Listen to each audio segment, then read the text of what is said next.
Did Bobcat accidentally wake the bear? Walking on a dream. Or in this case, I guess, the cat?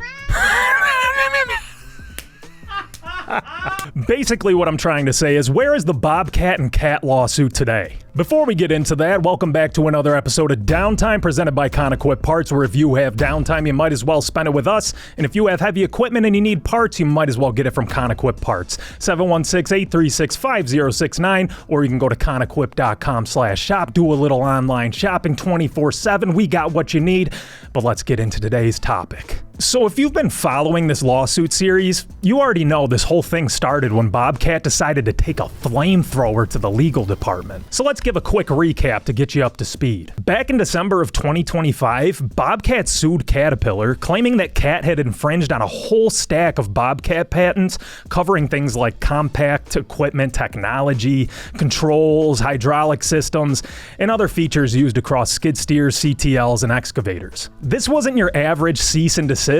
This was a full-blown meet me in the parking lot after school lawsuit. Give me your lunch money, nerd! Then things got really interesting when Bobcat didn't just ask for money, they asked the International Trade Commission to potentially block Caterpillar from importing certain machines into the United States. This is less beat your opponent and more convince the refs that they shouldn't even be allowed to play. Back in March, we covered Caterpillar's response. Instead of quietly defending themselves, Cat basically looked across the courtroom and said, "Oh, you messing with a god now, boy." Cat is the Greek god of machinery, I think. I don't know. They fired back with their own patent lawsuit, their own ITC complaint, and accused Bobcat of infringing on several Caterpillar patents involving machine controls, hydraulic technology, engine management, and fuel efficiency. At the time, that was the biggest development. Well, things have escalated because now the ITC has officially opened up investigation into Bobcat as well. So as it stands today, both companies are under active ITC investigations. Both companies are accusing each other of patent infringement, and both companies have asked the government to potentially restrict the other's imports. Congratulations, gentlemen. This is the Spider-Man pointing meme, except each Spider-Man bills $1,400 an hour.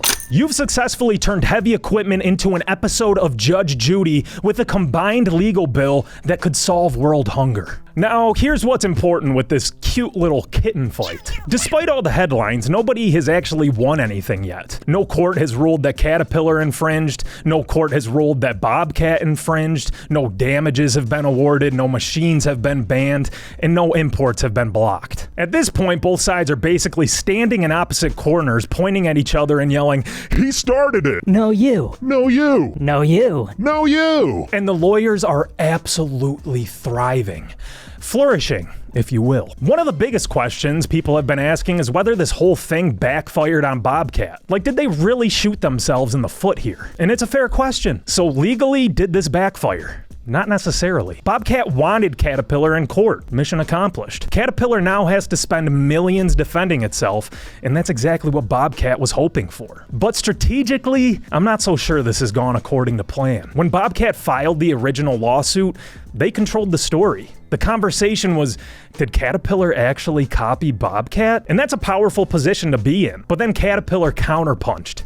Hard as hell. Like, I'm talking a Jorge Masvidal flying knee to Ben Askren's cranium type power. Instead of simply defending themselves, Cat launched its own lawsuits, filed its own ITC complaint, and now Bobcat is fighting on multiple fronts. The narrative has shifted from one company accusing another to $2 billion manufacturers throwing patents at each other like they're steel chairs at WrestleMania. The $1 Million Man, Ted DiBiase, is a real broke boy next to these freaks. This is basically the legal version of a Hell in a Cell. But from a public perception standpoint, the double accusations are a pretty significant change. The average contractor isn't reading patent filings. He's reading Facebook comments from a guy named Skid Steer Daddy 69 who's somehow an expert in international intellectual property law. But instead of people automatically assuming Bobcat is the victim, most contractors are now looking at this whole thing and saying, "So hold up now. You're telling me everybody's stealing from everybody now? Whether that's actually true isn't the point. That's just where public perception has drifted, and perception matters. This is especially true when your customers are the same people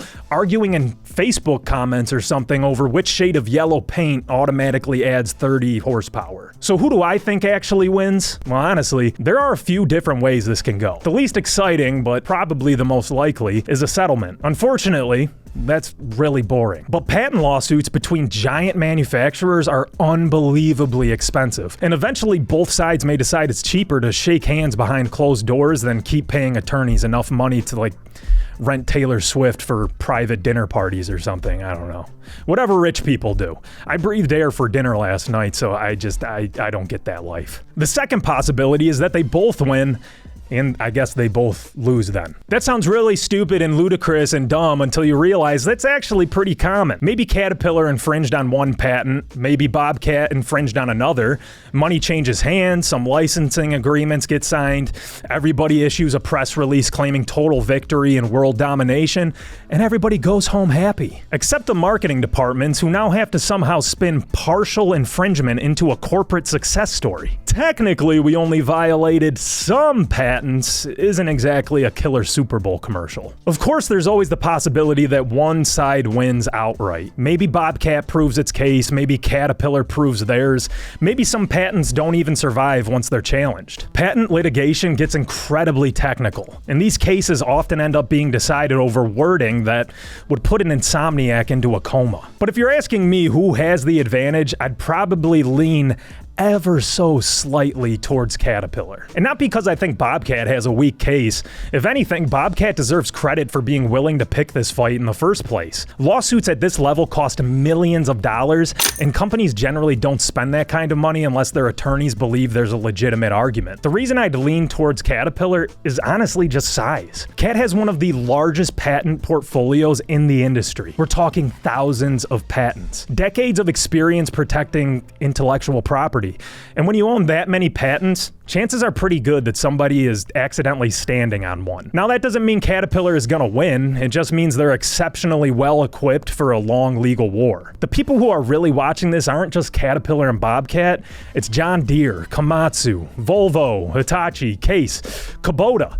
You get it. I mean, it's just all of the big wigs. Because this lawsuit isn't really about two companies anymore, it's about how valuable software, controls, hydraulics, automation, and electronics have become in modern equipment. 20 years ago, companies bragged about horsepower. Today, they're patenting algorithms. I hate algorithms. With all this being said, I think the biggest takeaway is no matter who wins, I think this changes the industry. Manufacturers are becoming far more aggressive about protecting technology because that's increasingly where the value is. Steel can be copied, horsepower can be matched, but proprietary software and machine control systems, that's where companies are trying to separate themselves now. So don't expect this to be the last lawsuit we see. If anything, this might just be the opening act. It definitely is. We're only 7 months in and these things take years. And as always, the only real winners are the lawyers. Enjoy your personal Taylor Swift concert. That's gonna do it for today's episode though, folks, so let us know how you feel about this whole Bobcat cat debacle in the comments, or you can get a hold of us at 716-929-5066, but be sure to tune in next week to enjoy your downtime with Downtime. Let me tell them, downtime, it's about time. Big bad problem, trying to stream it down line. Downtime, turning all the cash to dirt. Downtime, getting us back to work.